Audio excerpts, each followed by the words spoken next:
Hey guys, got my tea here, drinking out of my mug that my granddaughter and my grandson Josiah and Alana bought for me for Mother's Day. They said that I was the best nana. I'll take that. My son knew that in the 80s, Miss Pac-Man was my game. I used to play it just before I went to school and after school as well. So shout out to them. I love you guys. I wanted to come and share my, I guess it's an inspirational story. A be encouraged story. And I want to say that this video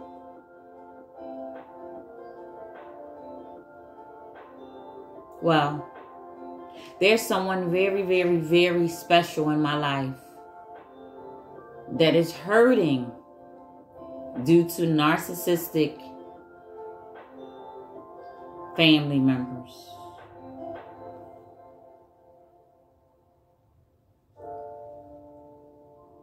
And I'm hurting along with them, for them. And they don't know it, but they're the reason.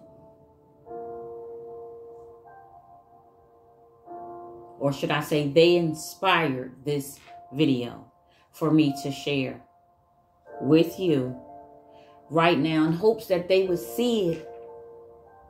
Because I'm just a family member and a loved one. And what we do is talk, and some of us just don't want to hear because it's a family member. But sometimes if you see them in a different light, or maybe someone else will say the same thing, but just coming from another person, you can hear what is trying to be conveyed to you or expressed to you. Basically, all we're saying is we understand. So what I want to share today is my story, one of them, having to do with, well, you know. So, for 43 years, you guys know I'm 60, but for 43 years, I've always wanted the love and the attention of this one person. I could never get it. They could never get it, should I say. Because that's just not what a narcissist get. The only thing that a narcissist get is them, and them. What they say, and what they say. What they do and what they do and what they do. How they see it, how they see it, how they see it. And their response. Nothing else matters. It's just not a light that comes on for them. Nope. So, I'm going to be all over the place. And if you've been through this or something similar, speaking like my mother, similar, you'll get what I'm saying and why I'm all over the place. But wanting these and a specific person to love me, to hug me, to take me out and to go on dates and keep in mind, female, sister to sister, can go on, take each other on dates. That's what you do. And to get my nails done with them, or have them get my nails done. And I've always told my children, when you get older, you've always heard, when you get older, you'll understand it better. When you have kids, you'll understand it better. But basically, what that is in a nutshell, that saying that is once you get older, once you get a job, once you start working with other people and being around other people and have your own children, that's when life is going to start happening for you. You know, the hurt, the pain, the understanding of the hurt, the pain, and what you're going through, and it's going to hit hard. And I said all that to say that happens to each and every one of us. And so as I got older and I start having my family and children and working and being a supervisor, then becoming a manager, and then owning my own businesses, the pain start opening up of what if, the absence of void, the absence of not having, the absence of missing, and the person being right there in front of you. I call that the absence of void.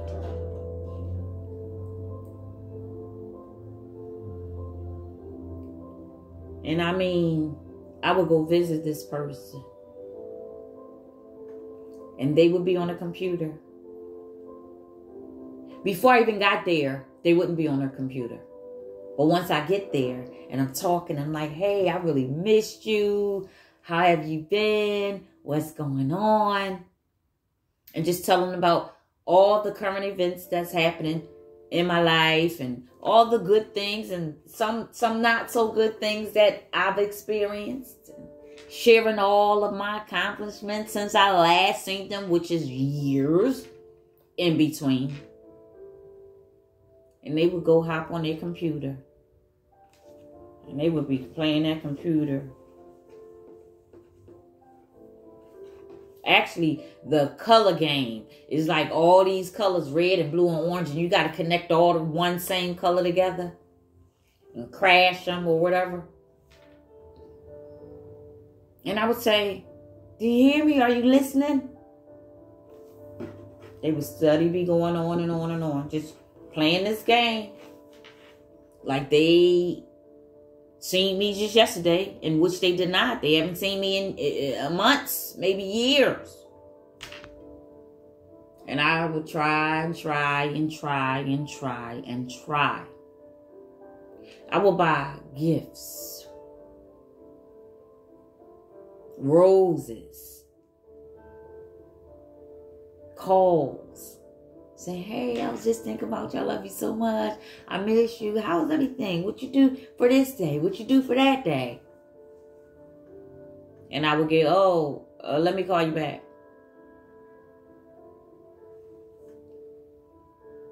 Hey, how you doing? Did you get the gift that I left in your doorway?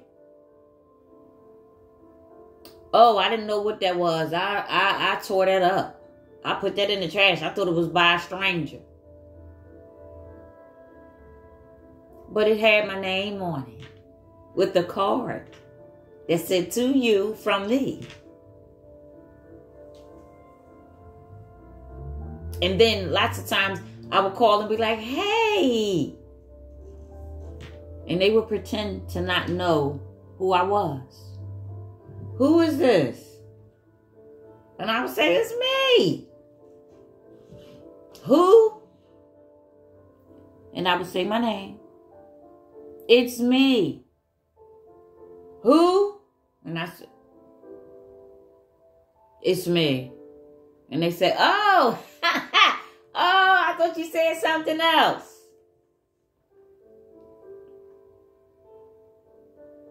What I'm sharing with you is just small, tiny little things. I ain't talking about the big things. That person had me locked up several times. A narcissist will have you locked up for reasons you don't even know. They will lie on you. And if you don't know what you're doing and who you're dealing with, you will stay locked up. You will be locked up for something you did not commit.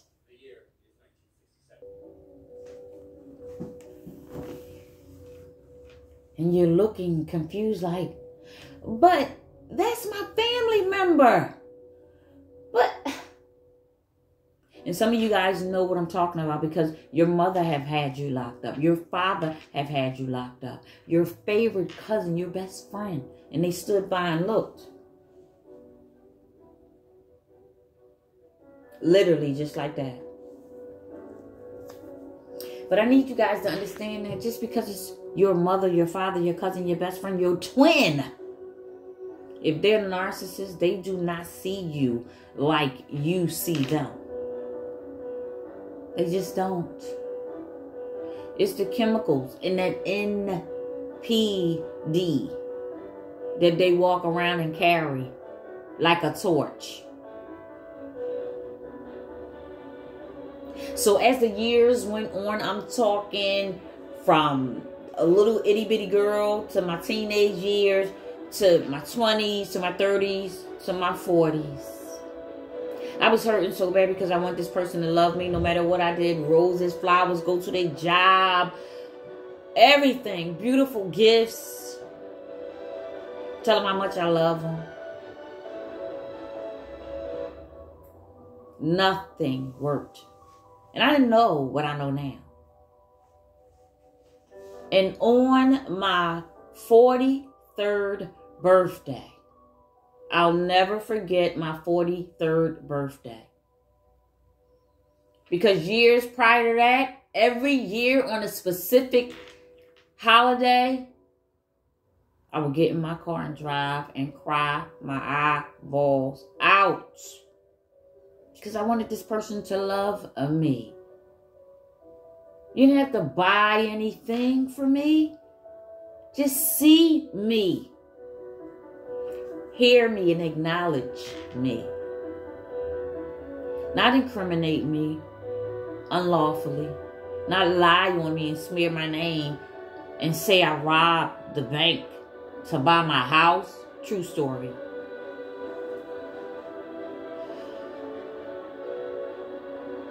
Spit on my name.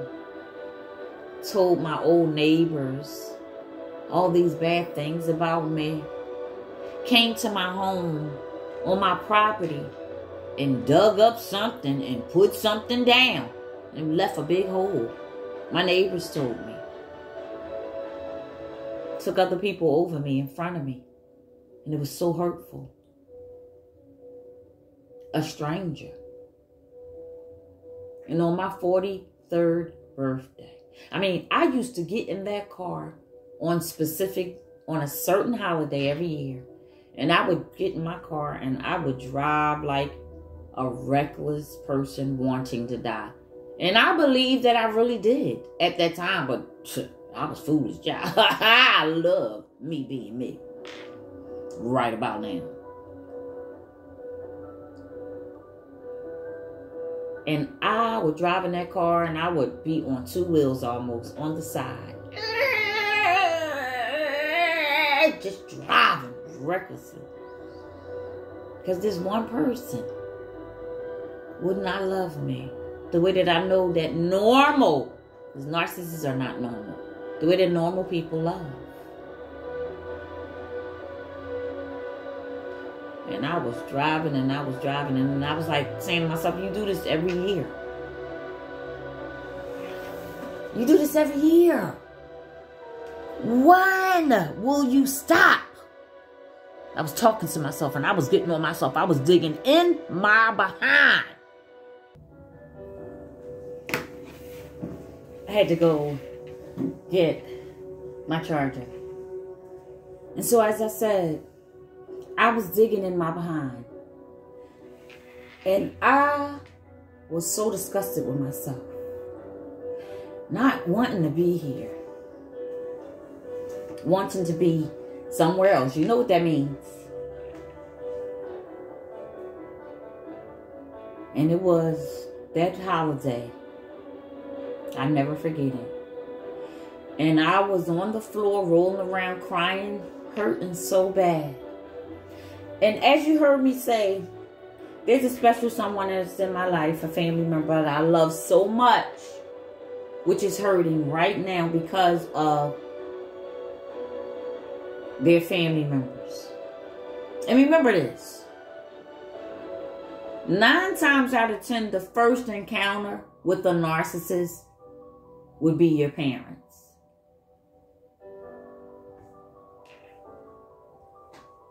And so I'm riding on 2 wheels on the expressway.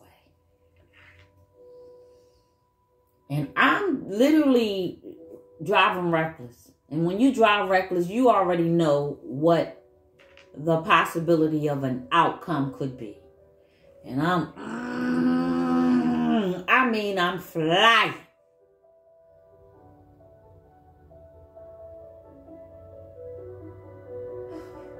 And the Lord seemed fit for me to get my foolish behind back and make it back home safely. I mean, I didn't even talk to my kids. I didn't even say I'm hurting. This is what's going on. I just jumped out of my house and jumped in the car and just riding like a reckless fool because of this narcissist.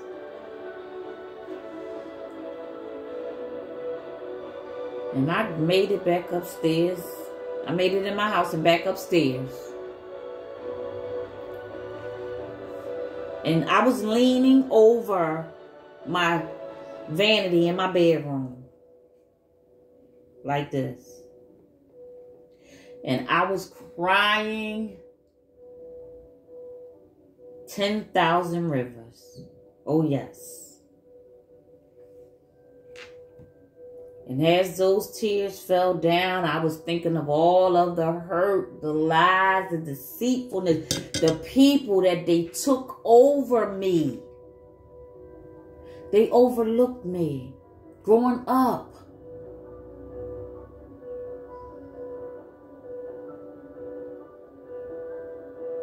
It's the feeling that a 11, 12-year-old get when you're outside and you're playing basketball. You go over to the park to play basketball and you see all of your friends, all of them your friends.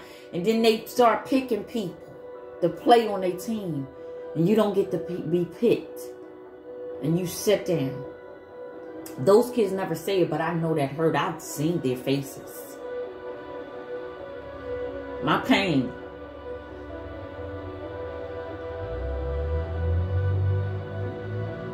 Was, and I'll say was, and I pray that you guys get to was as well.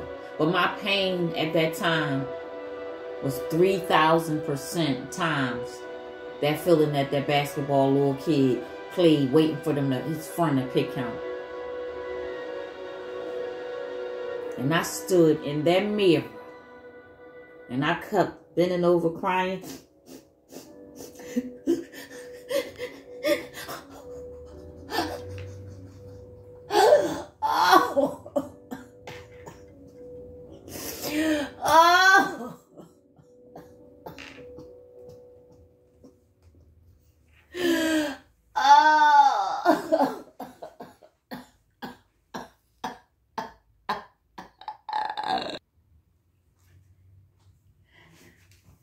I'm sorry, I got real dramatic. I need to take a break. Sure did. But, let me fix this camera.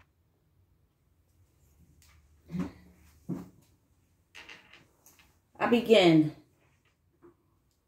talking to myself in the mirror.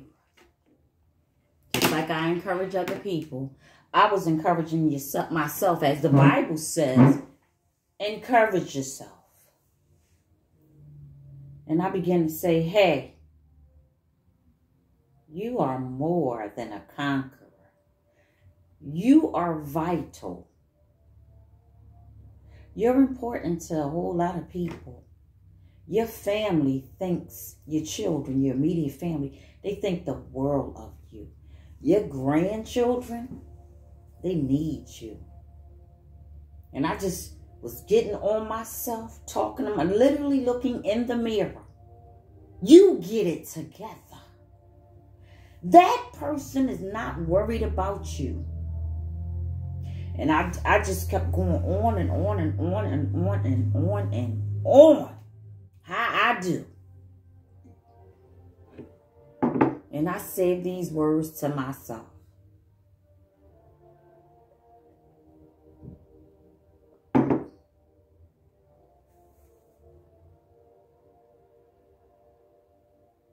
That person not worried about you. No matter how many minutes, hours, days or weeks, months or years you try to get them to acknowledge you, to love you, to respect you, to honor you, or even have loyalty to you. Because see, narcissists don't have loyalty. Onto themselves. It does not happen, she knows. And I put my head down. And I was talking to myself in the second, third, fourth, and fifth person. And I said, hold your head up. And I held my head up and I looked in the mirror. And I called myself a B-I-T-C-H. Which, if somebody called me that to this day, no, I'm serious. It would be a problem. Because I don't rep myself that way. I don't carry myself that way. And that's not a language that I use. I remember being in school and a young lady came over, you know, one of our classmates. She was like, babe, to me, let me tell you. And I took her hand off of me. And I said, what you will not do is call me a B-I-T-C-H. Well, I was just playing. You can't take a joke. Nope. That's not a joke to me. So you know, if I called myself a B-I-T-C-H and I said it with a, I said, listen here. You listen to me. And I'm looking at myself in the mirror. I said, if somebody ain't loved you in 43 years, they ain't never gonna love you. And I was just whelping and crying and whelping and crying. Ugh. I mean, snot, everything. I didn't even care where the snot went, nothing. I wasn't even doing one of them numbers like people do. It was just all over the place. I said, if a person haven't loved you in 43 years, they ain't gonna love you. See, that was big for me, because we as children and sisters and brothers and wives and husbands of narcissists, that's a hard pill to even hear, let alone swallow. But I was able to say it to myself finally. And something moved in me. Something opened up. Something fell off of me. And my tears went from that to... And I said, do you hear me? They're never, for whatever reason, they're never, and I kept saying it over and over until I felt that thing. They're never going to love you. And it is not you. That's what I told myself. It's not you. You're beautiful. You're amazing. You're exciting. You're charismatic. You're everything that God made you. And anything that someone else will want to be around. And I kept telling myself, you're someone to want to be around. You're someone to love. That reminds me of my god sister. She was being abused in Seattle, and I secretly sent her money to catch the train down here. And when me and my oldest son went to pick her up, her hair was all fell out, and she was overweight from him being abusive to her. And I remember sitting downstairs talking to her. I don't believe she was listening. But when I said these words, she looked up at me. She was sitting in the chair and I was standing over. I said, do you know that you are somebody to love? You're someone to love. She looked up at me and she said, I am.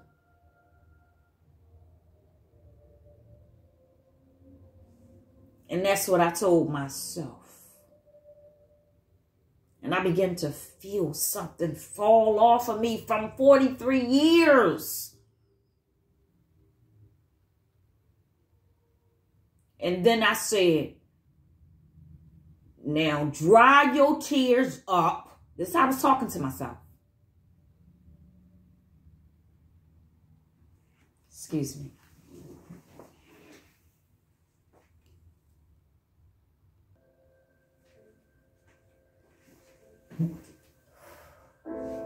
Excuse me.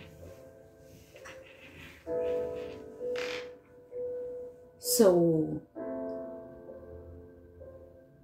I continue to pace myself and talk to myself.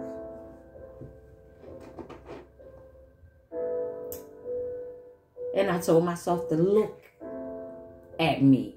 I was looking at myself in the mirror.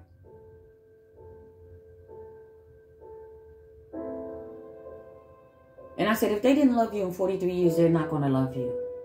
Do you understand that? And I was answering myself.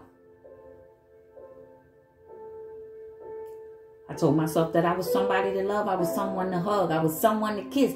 I was someone to want to go to the movies with. I was someone to want to get their hair done by someone else. Sister, aunt, cousin, mother, brother, whoever. You are someone beautiful, loving, kind, sweet, patient, understandable, funny, someone great. Everything that they are not, they have never showed you any of what and who you are.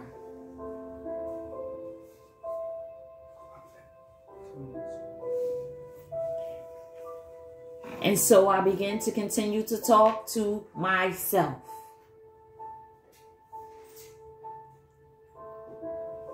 And I literally called myself the B word.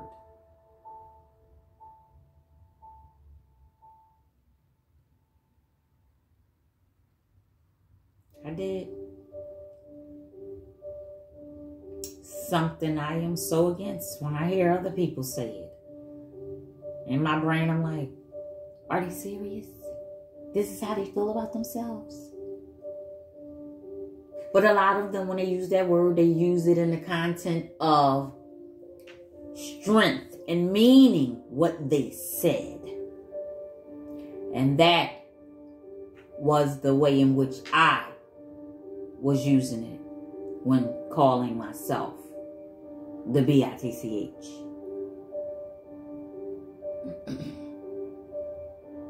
And I said, B, look at me. Make this your last time crying. Do you hear me? And my tears were still falling down my face. And I said, okay. I was talking to myself.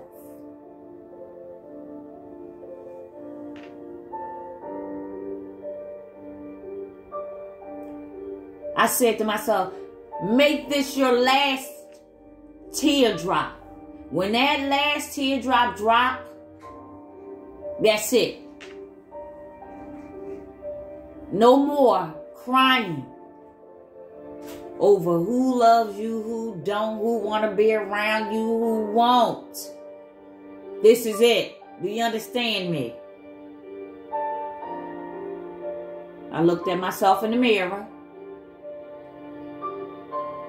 And as a confirmation, I said it again. Do you understand how violent of a person you are? Make this your last time. That teardrop, that's it. And that last teardrop dropped. I dried my tears up that was on my face. And I never looked back at that pain again. Never, ever. But before I left my bedroom and left that mirror, I said to myself, let me pray.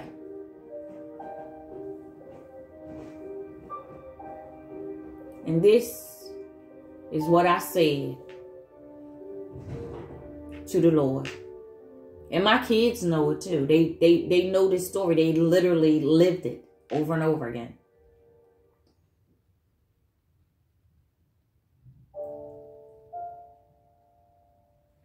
I stood there still in shambles and trembling and hurt and confused.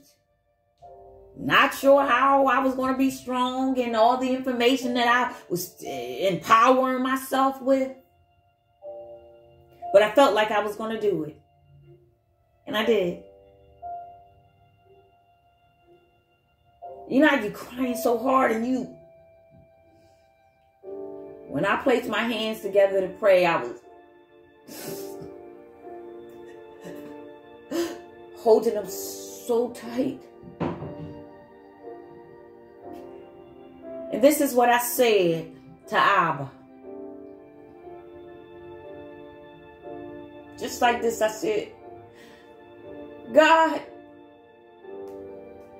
please.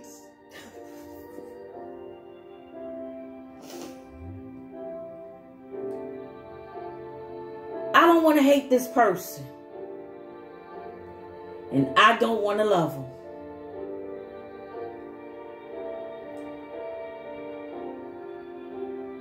Please take both of those away.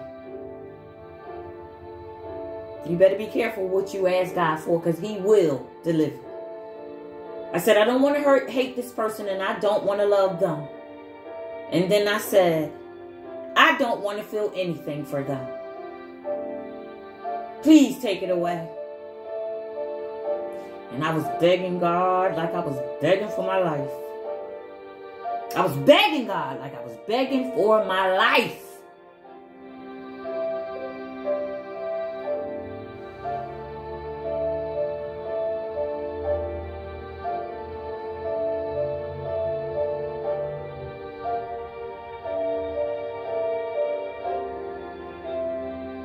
And I can sit here before you and tell you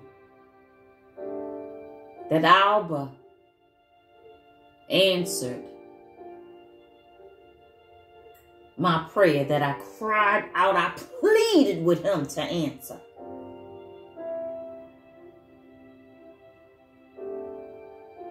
And I don't regret that prayer at all. My God, my God, my God.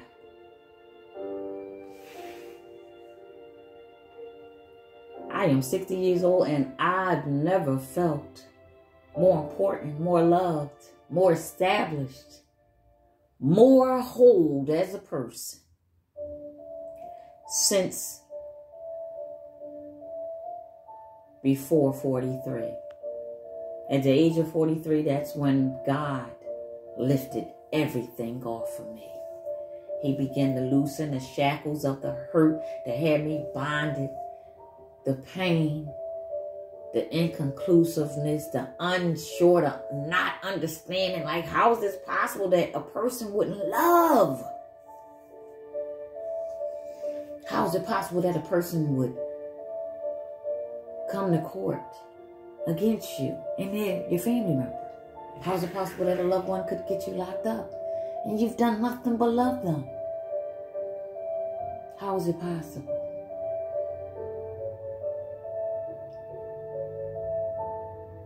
I'm telling you, Abba can and he will restore and heal you right here.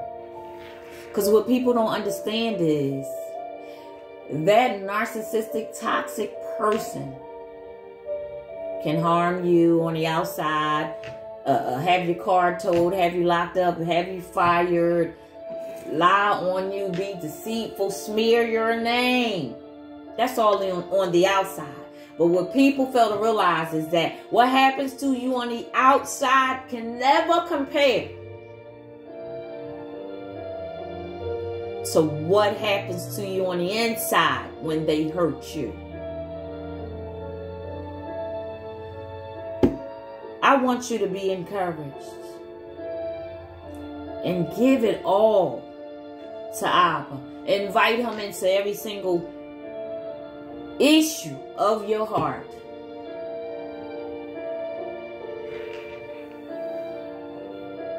And by one day at a time, I promise you, he will lift it off of you. I remember telling somebody, they asked me, they said, when did the pain go away? Do you remember? And I couldn't answer. I was like, I don't know. But then recently, I shared with a family member. I said, that pain began to lift off of me that very same day that I called myself a bee.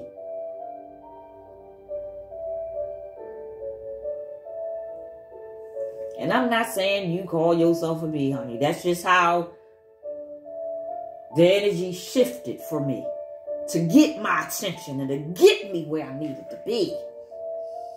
Because dealing with a narcissist, honey, so many people that I know have committed suicide because of these ingrate, entitled, narcissistic, sinister, demonic, monster entities. But I guarantee you, you put Abba first, and you will succeed and be a success story. Well, she knows a success story of what? I'm already great. A success story of you being who you were supposed to be in the very first place. Being you.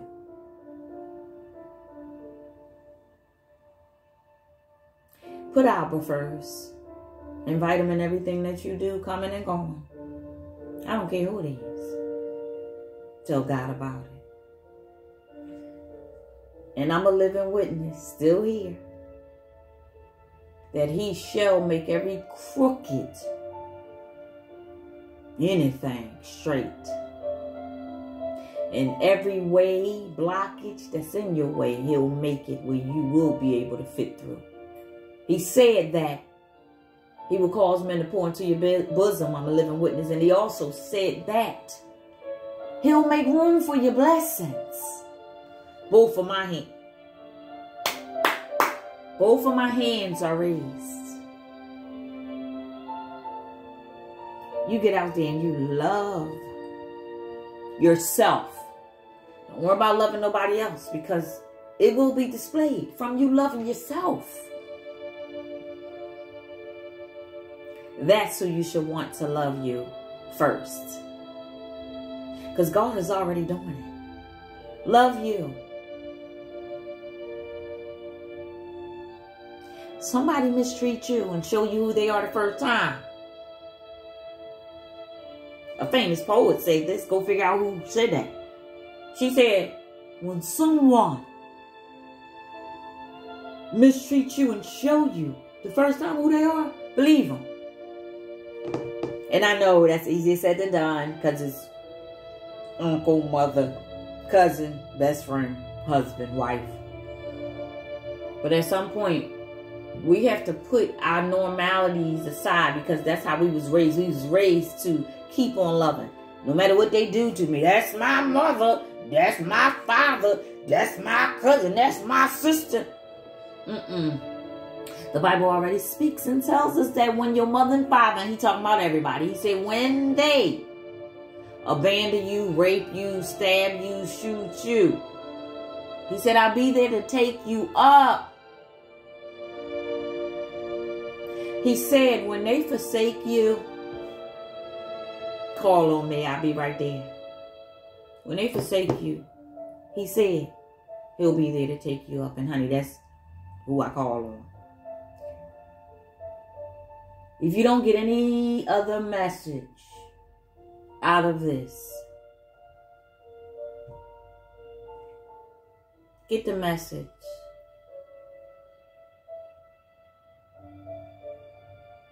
To take all of your hurt and all your pain, no matter what it is, toxic person, narcissistic person, abuse, whatever it is, husband dying, sick, whatever.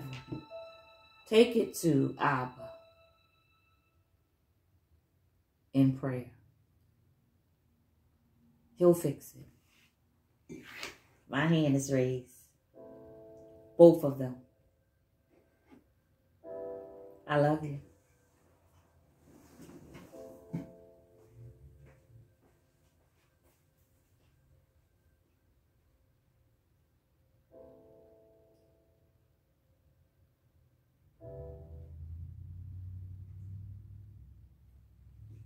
Great holidays are built on good breath. Cleaner gets you closer.